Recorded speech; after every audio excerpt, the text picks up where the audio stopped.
There are places in the world where the earth itself seems to whisper defeat, where the sun is not a blessing, but a burning sentence, where the land once sang with life, but now, it coughs dust.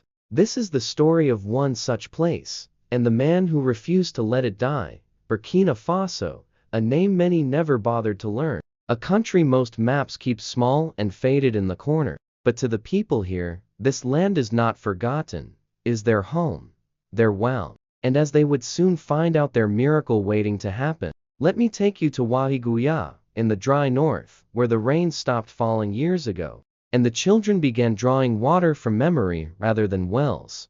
Visual, a close-up of an old man sitting under a dead tree, his hands covered in cracked soil.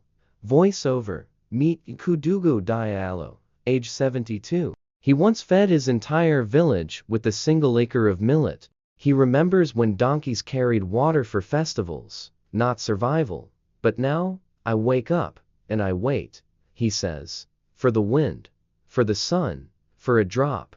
But the sky has forgotten us. Cut to a young girl, barely 10, carrying 2 yellow jerry cans across a vast stretch of sand. Her name is Isada. She walks 6 kilometers every morning before school to collect water that tastes like rust and clay. Not because she wants to, because she has no choice. We used to grow mangoes, she says, her eyes not meeting the camera. Now, we eat once a day, sometimes, not even that. Sound fades out. Silent visuals, empty wells, cracked riverbeds, a goat dying in the heat. Voiceover, and so the people waited. Not for rain, that hope had dried out long ago, but for someone who would see them, hear them, believe they deserved more than slow extinction. Then, one day, he came, not in a helicopter, not with a foreign flag stitched on his shoulder, not with promises sealed in briefcases.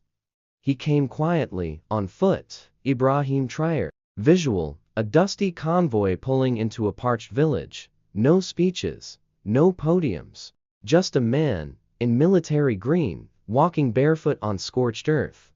Voiceover, he didn't speak for the cameras. He knelt beside old men, sat with women. He didn't bring water. He brought his ears, and that, the villagers would later say, was the first miracle. Visual, flashback imagery. Traoré visiting 5 villages, shaking hands, watching fields of dust. Voiceover, in each village, the stories were the same. No rain, no crops, no future. But something in Traoré's silence made people speak more. You are the first president to walk here, one farmer whispered. No one ever came to see our dead rivers. Traoré simply nodded. Then he asked one question.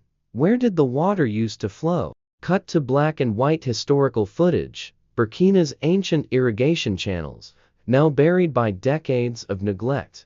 Voiceover. That question awakened something. Elders remember the rivers. The youth dug for old maps. Historians whispered of ancient water veins' natural roots. Forgotten, but not gone.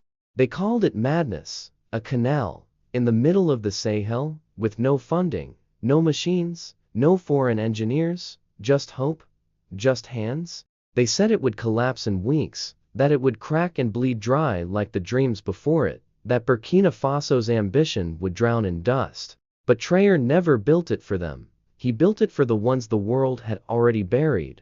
Visual, montage of citizens digging under blistering heat. Some faint, others push forward. Voiceover. It started with spades and prayer, but quickly became something far greater. Villagers walked for days to join the effort. Farmers who had never left their hometowns. Now, engineers of necessity. And the canal? It began to grow. Visual. An old engineer opens a blueprint drawn decades ago. His hands tremble. Voiceover. In a dusty government archive, buried under layers of forgotten documents, they found it. Plan number 887, the Nakem irrigation proposal, drafted in 1976, abandoned, ignored, never funded. But to Traoré, it was gold. Not just lines on paper. A map to salvation. Cut to a war room inside a modest building in Ouagadougou. Traoré stands over the blueprint surrounded by young Burkinab engineers. Voiceover, he gathered the brightest young minds of the nation, not to ask if it could be done, but how. How do you dig 85 kilometers of canal without caterpillars, without foreign engineers, without debt? And they answered, we build it the African way, with everything we already have. Music swells. Transition to fast-paced sequence. Towns converting broken trucks into water haulers. Bicycle chains used to create pulleys. Youth welding steel gates by hand. Voiceover. They forged solutions in the fires of necessity. A bulldozer that hadn't worked in 10 years repaired with scrap from an old Soviet-era tank. Cement made from termite soil. Dam blueprints etched on blackboards in village schools. It wasn't just a canal, it was an awakening. Cut to foreign media dismissing the project. News anchors laugh, calling it Traoré's fantasy river. Voiceover.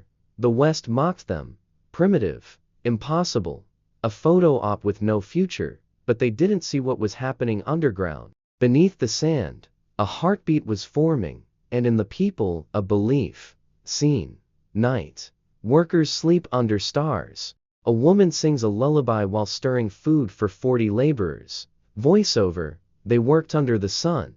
They slept under the stars, and in between they dreamed of water. Not just to drink, but to grow, to build, to break the chain of dependency their ancestors had been shackled to for generations. Cut to group of women leading the effort to build sluice gates out of recycled metal. Voiceover. The women of Burkina Faso became the soul of the canal. While the men dug, they fed thousands. When machines broke, they melted down kitchen pots to patch parts, and when spirits fell low, they sang.